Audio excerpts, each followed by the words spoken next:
I'm Fergal Keane and I'm delighted to be an ambassador for 40tude. I share 40tude's ambition to cure colon cancer, which impacts so many lives, not just here in the UK, but across the world. Now, it's an uncomfortable fact that colon cancer is the second biggest cancer killer in the UK and the fourth most common form of cancer. But it doesn't need to be that way, because caught early, colon cancer is relatively easy to treat. So the more early diagnosis, the more lives we save. That's why money raised on behalf of 40tude is being put to use to support projects that improve early diagnosis. The Lynch syndrome is a genetic condition that runs in families and increases the risk of people developing cancer, predominantly bowel cancer or cancer of the womb. It causes probably about 1 in 30 bowel cancers, and we can diagnose this condition by offering people a gene test where we suspect they may have Lynch syndrome. The benefit of doing so is that there are lots of things that we can do to prevent cancer once we know someone has Lynch syndrome. And certainly if I had this condition, I would want to know about it, because my chance of having bowel cancer would be reduced by somewhere between 80 and 90% by having that diagnosis. There are 3 linked projects which we've been developing and doing work on over the last few years. One of the projects is about developing a national registry of people who have Lynch syndrome and those who are at risk. The second one is to use tests such as stool tests or potentially breath tests, or understanding the bacterial makeup in the gut and figuring out if we can use these as biomarkers to identify those who are at risk. And the third one is to look at the molecular markers in bowel tissue and blood and see who's at risk of developing cancer. So the Perfect project has finally come to an end, and thanks to the generosity of 40tude, who made it happen in the first place, we were able to examine the quality of CT colonography from across England. And we trained a large number of consultant radiologists and compared their performance with consultant radiologists who hadn't had training. And we found not only is there very variable quality differences across England, but that we can narrow those differences through training and make a significant difference. So for example, the performance of radiologists increased by up to 20% as a result of the training. I'm very pleased to say that on the back of Perfects, we've been able to persuade Health Education England to fund the start of a new national CT colonography training and accreditation programme. This is absolutely necessary.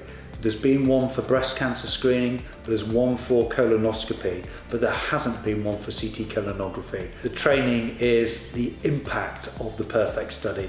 The Perfect study would not have happened without the funding support of 40tude. So inflammatory bowel diseases are made up of ulcerative colitis and Crohn's disease. We think that by the next 10 years, 1 in 100 people will be living with Crohn's disease and ulcerative colitis. These diseases are increasing globally and they affect young people.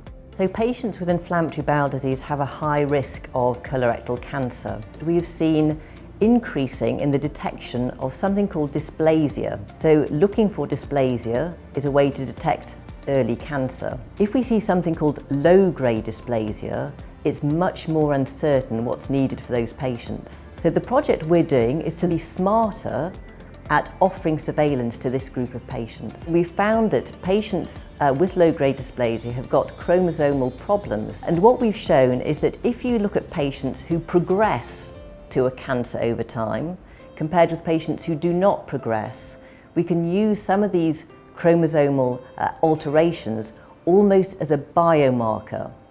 So this is the way we can get smarter at looking at our patients and offering them a smarter way of surveying their colons over time. So ultimately, from a patient perspective, this will mean that if you have a marker which shows you're low risk, you feel more reassured. On the other hand, if you are told you've got a higher risk of progressing, you're going to be kept under a much more careful and watchful eye. So at the moment we're looking at this marker on biopsy samples. But of course it would be even better for patients if we could look at this marker in other biofluids, for example in blood or in stool, and that's where some of the work with 40tude is taking us in the future. One of the ways 40tude supported us this year was an initiative started by Stephen Morrison, who's one of the trustees of 40tude.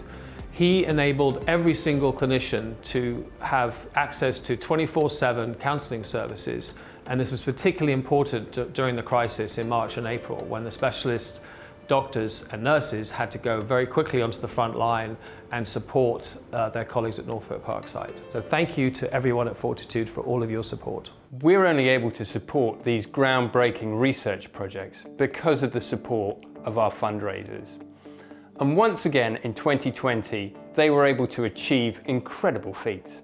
This year, a group of 16 adventurers travelled to Uganda in January to climb Mount Elgon, summiting at over 4,000 metres.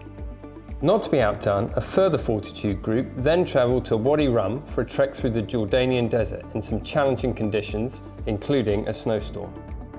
Tom Smith, a former captain of Scotland and British and Irish Lion, who is himself successfully fighting colon cancer in his 40s, nominated 40tude as one of 2 beneficiaries of the 2020 Wounded Lions Challenge. A small group, including a number of former British Lions, completed the incredibly arduous challenge to cycle the match ball from Twickenham to Murrayfield in under 48 hours, cycling day and night. Andy Peterson cycled on behalf of 40tude and bravely joined the challenge with almost no warning. Andy said it was one of the toughest things he'd ever done. Andy was joined by a number of our supporters along the way, including a large turnout from our friends at London Scottish. The Wounded Lions raised £85,000 for 40tude. We're delighted that Tom has also decided to become a 40tude ambassador. A number of individuals took on challenges for 40tude in 2020. In September, JP Miller successfully swam the English Channel, setting off shortly before dusk and swimming through the night, arriving in France shortly after dawn. It was an incredible achievement, and we were delighted that JP chose to support 40tude in his swim and in memory of his late father, who suffered from colon cancer. Michelle McLennan also swam the channel, this time as part of a relay group. Congratulations to Michelle and to her friends. Harry Vivian Robertson and Piers Talbot, 2 19-year-olds, walked from Gloucestershire to Edinburgh while camping along the way and raising £5,000 for 40tude, an incredible achievement, and in memory of a friend's father who recently passed away from colon cancer. Our special thanks to Russell Kelsey and Stephen McGoldrick and other individuals who raised money on behalf of 40tude this year. 40tude's message, and it's one I'd really like you to share, is that everybody should get screened at the age of 45. Now, there are different methods, but 40tude recommends colonoscopy or CT colonography as the gold standards. You should also make sure that you're familiar with the symptoms of colon cancer, and these can include, but aren't limited to, blood in your stool, persistent abdominal pain, and a persistent change in your bowel habits. Experience any of these and you should go to your GP and get it checked out. On behalf of 40tude, I'd like to thank everybody who supported us through what's been an extremely tough year. Keep cycling, keep swimming, keep raising funds. This is an incredibly important area that you're funding. This can translate into improved patient outcomes and saving lives of those people who would otherwise be at high risk of developing cancer. Thank you so much from all at St Mark's for making this happen. Your efforts are a true inspiration and hopefully will help us in our ambition, your ambition, to cure colon cancer.